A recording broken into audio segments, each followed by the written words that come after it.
Good morning. Chief Hilton, myself, and the leadership team of the Little Rock Police Department are here today to provide a briefing on this week's recent homicides. Before we get started, I just want to share my appreciation to the men and women of the Little Rock Police Department who've been working around the clock to solve these 4 unrelated homicides.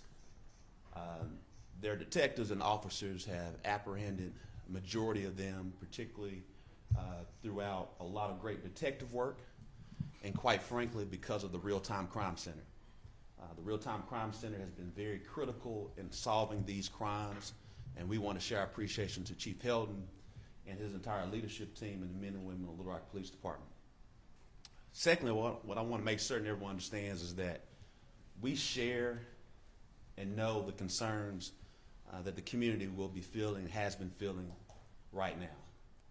My heart goes out to the impacted victims and families of this week. But I want to be clear, it goes out every time there's a homicide in this city.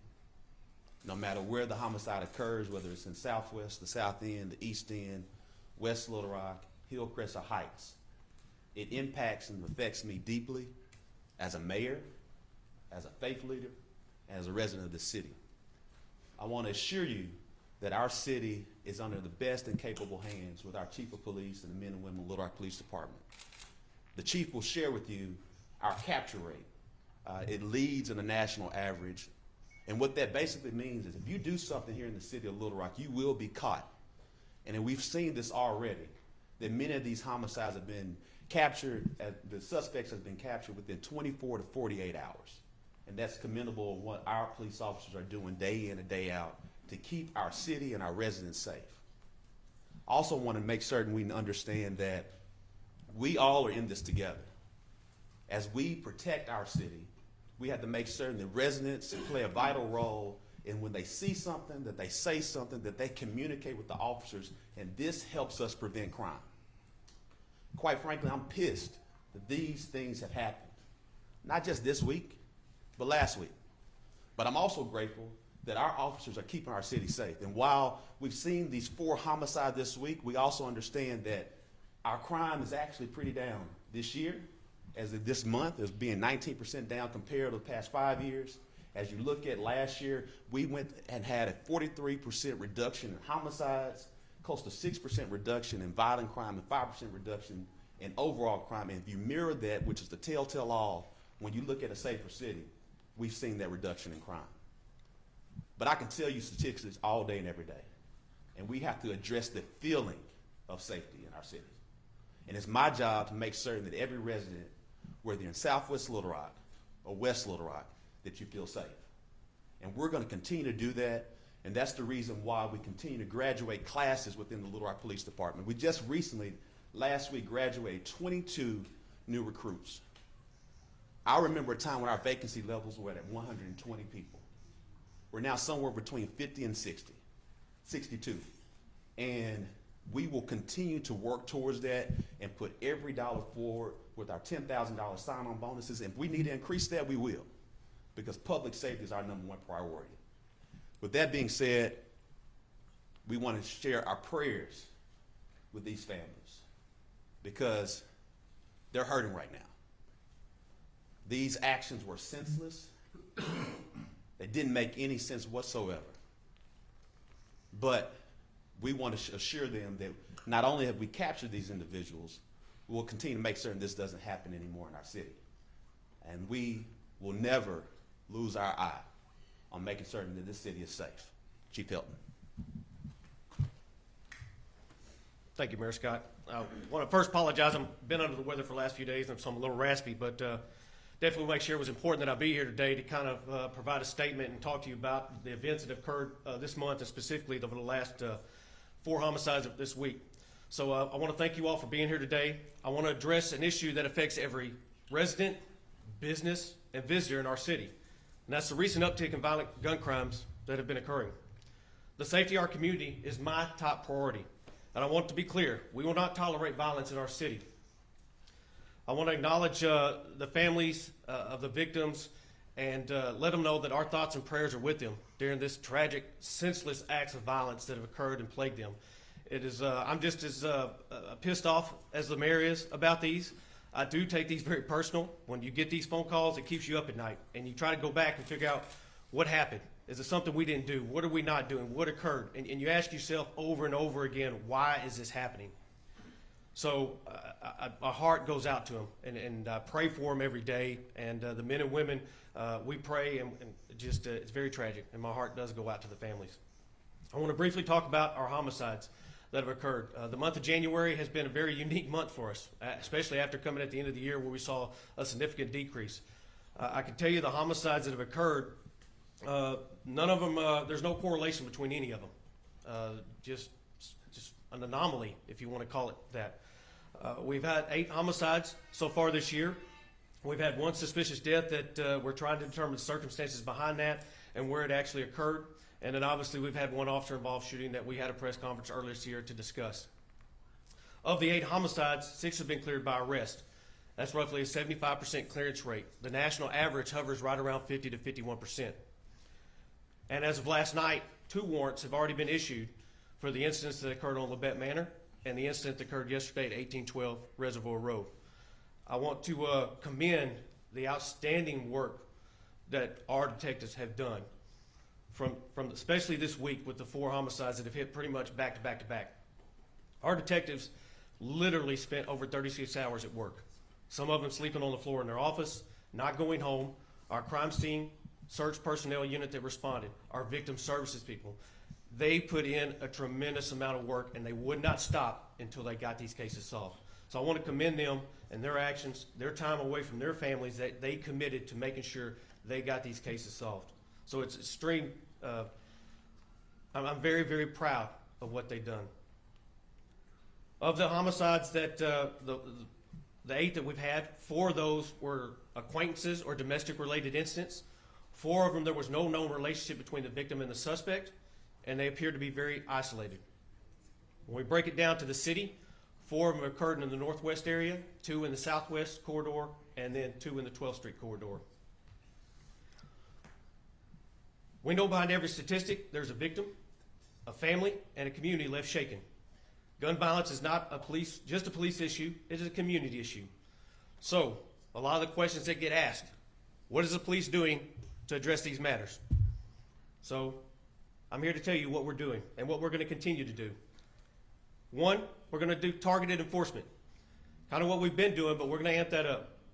We're going to use our data to tell us where we need to go, where our bad actors are, and how we're going to go about addressing those issues that are plaguing areas of our community. We're going to partner with our federal, state, and local other agencies to identify those bad actors and get them off the streets. We're going to build those relationships even more with the prosecutor's office and the U.S. Attorney's office. And those cases that can be taken to the federal level, we will pursue all angles to make sure that happens. Our violent crime gun unit and enhanced investigations. We will increase those efforts to trace firearms and remove illegal guns from the circulation. And our detectives are going to work around the clock to make sure we're solving those crimes when they occur. Community engagement and public cooperation. I want to stress that we cannot do this alone. This is solely not a police matter. Everybody has a role in public safety. We need the eyes, ears, and support of the community. Our department has strengthened relationships and partnerships with local organizations, faith-based groups, and neighborhood leaders to encourage open dialogue and cooperation. If you see something, say something. We have anonymous tip lines through our app, various ways for people to make contact with us and tell us what's going on. We encourage you to share that information. We also encourage our residents and our business leaders, please become part of the Eyes on the Rock initiative with our Real-Time Crime Center. It is making a difference. Lastly, which I think is very, very important, because we've seen an uptick in youth violence, youth and prevention programs. We continue to push our youth programs, our Save Our Sons program, GEMS program, Explorers, cadet programs. But it's just as important that the community supports outreach programs and steers young people away from violence and crime. By working together with schools, community centers, and mentoring organizations, we can provide positive alternatives to gangs or illegal activity. Public safety, like I mentioned earlier, is a shared responsibility. We need the entire community, residents, businesses, faith-based leaders, and elected officials to stand with us. If you have information that can help prevent violent crime, we urge you to come forward. If you know someone on the wrong path, encourage them to seek help before it's too late. Your voice could save a life. We are committed to making our city safer. We will not rest until violence is brought under control. At this time, I want to say thank you, stay safe, and let's continue to working together for a stronger and safer Little Rock. And I'll open the floor to a few questions at this time. Are y'all seeing a trend with Facebook Marketplace being used for crimes? I know there's a robbery for the suspect arrested for the Park Plaza murder connected with Facebook. I don't know how many we've had this year, but we have seen it over the past, where anytime you have those type of, avenues for people to sell things and go, that is something that happens. And I think you'll see that's probably a nationwide trend that things like that do occur.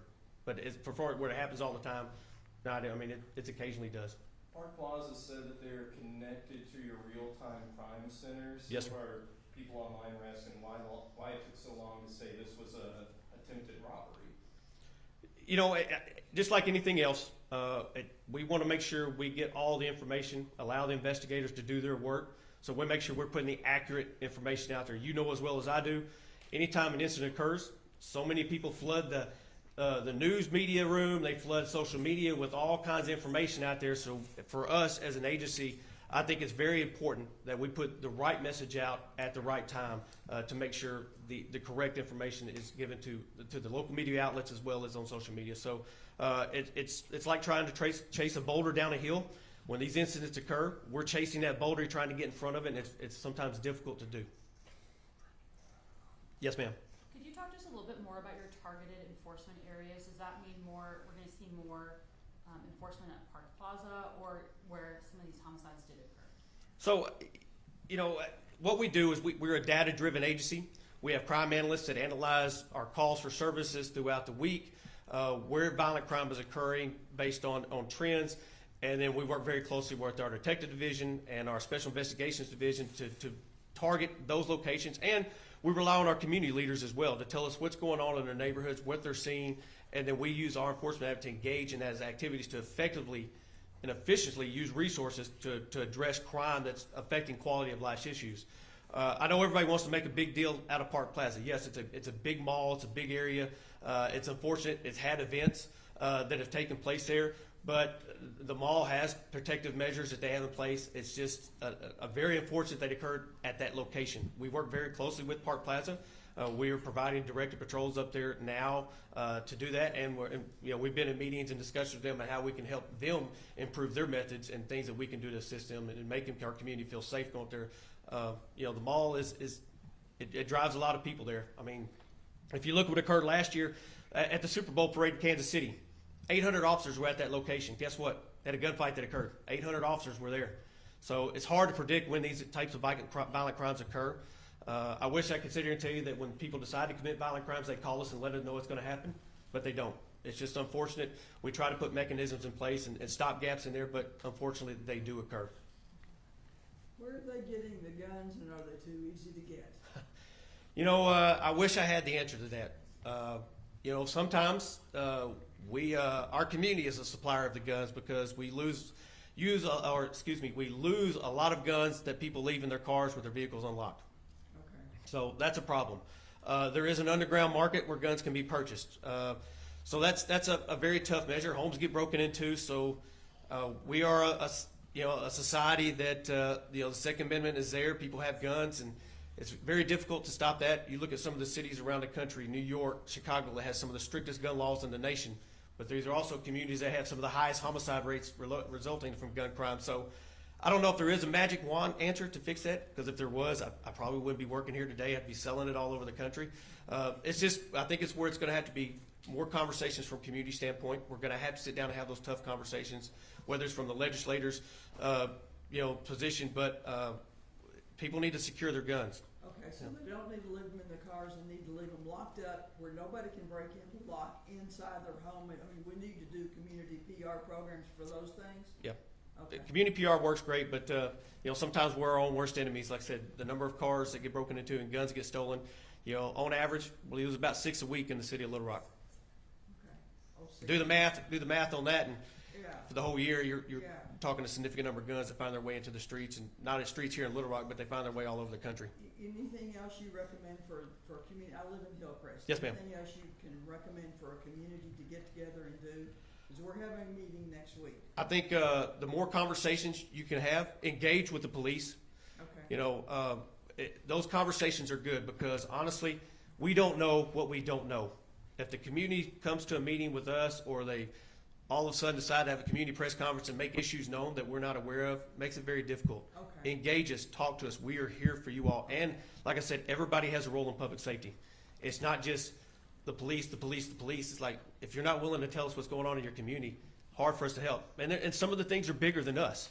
You have quality of life issues. It could be an environmental issue. It could be street lights are out in your neighborhood. It could be abandoned house structures. It could be a whole slew of issues that are going on that attract criminal activity to your neighborhood. So there's things and conversations. So we need to be aware of all that as well too and report it, okay? Yes, ma'am, definitely. There's a 311 app for those type of violations.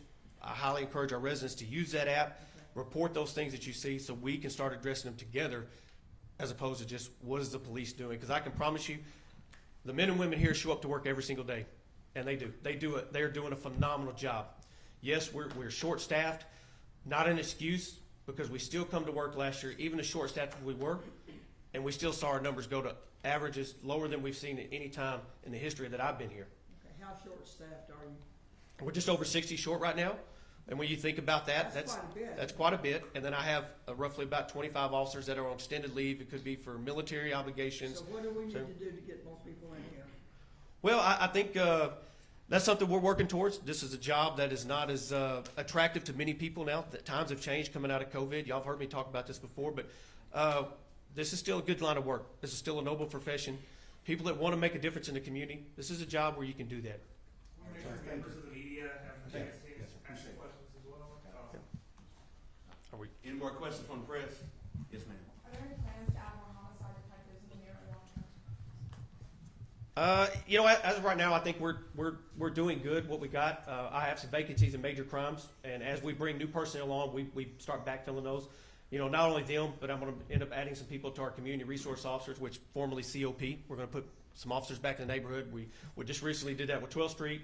Here in a couple of weeks, we'll see some added to the Southwest Division as well as the Northwest Division. So as we get people on, we can start filling some of those positions. But you know, unfortunately, as you run staff, you got to find out where your priorities are, and sometimes that does take away from other units. But our is. You mentioned that there was like an uptick in youth crime. So are there any plans to expand on any of the youth outreach programs that LRPD is doing? First and foremost, LRPD does a phenomenal job with their youth programming with their sons and their GEMS program. The city of Little Rock in itself has a community programs division and the Office of Neighborhood Safety that spends about $5.5 million each year. Actually, this coming Tuesday, we have about $1 million in contracts that are going towards prevention, intervention, youth programming. Here's what I'll say. We need to have more youth in these programs. Because at the end of the day, we can draw a box of where the crime is in our city. And that box is in Southwest Little Rock, it's in the South End, it's in the Midtown area of 12th Street, and it's in the East End. And so we want to continue to flood the number of youths that are part of these organizations so we can keep our youth off the streets. That's the reason why we have our Summer Youth Program. That's the reason why we invest so much. But we also have to increase the number that we have. That's the reason why the city has made a commitment in that $1 million standpoint, $5.5 million standpoint to get that done.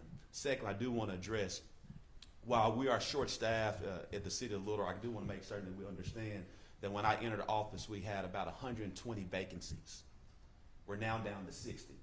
I don't care who the mayor is or who the chief of police is, because of the COPS program of the mid-1990s, we're going to have 35 police officers that retire no matter what.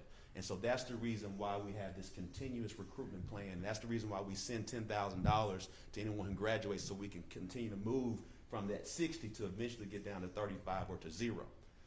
And so while we are short-staffed at that 60, but we've come a long way from having 120 vacancies. And that's because people have taken on to these sign-on bonuses. And if we need to increase it from 10,000 to 15,000, we will. But our chief hasn't shared that yet, because at the end of the day, this is a hard job. The men and women of Little Rock Police Department are putting their life on the line. And everybody's not signing up to do And so we want to encourage anyone who wants to become a police officer, please take a part in our recruitment plan process. We have a $10,000 sign-on bonus as well. One final question, and we're going to have Let me to get step you in out. here, Mayor. I see a lot of information or statements that's being made on social media where, and I know you might not want to address this, but it's not like a tit and tat bad thing, but a lot of people tend to blame either you or the chief or some city officials for the crimes that happen within our community. And I personally address that as much as I possibly can to say that the crime, I feel, belongs to the individuals who are committing the crimes. What's your statement to those that feel like that they want to say it's the mayor's fault, or it's the chief's fault, or they're not doing this or they're not doing that? Well, I'll say this, as the elected mayor of the city and as the appointed chief of police of the city, this is what we signed up for. We signed up for the credit, we signed up for the criticism. It's my job to make certain that every resident, whether they live in College Station or Chenal, feels safe and that they are safe. And so what we have to continue to address, the numbers show that crime is down, but we still have a feeling problem. We can't predict some of the crimes, as the chief shared, this has been an anomaly. But we will get it corrected, just like we were able to get it corrected last year and had 37 homicides, which, again, one homicide is one too many, but it was a 43% reduction. We had a basically 7% reduction in overall crime, 6% reduction in violent crime. Crime is down because our officers are doing a great job with 60 officers down. And again, when they were at 120, we're down at 60. And so they're doing a phenomenal job. The buck stops with me no matter what. And so people have concerns. They feel free to share with me as they do. And like I said, we sign up for the credit and for the criticism, and it's my job to make certain that every resident is safe. Thank you so much. Have a blessed day. Y'all too.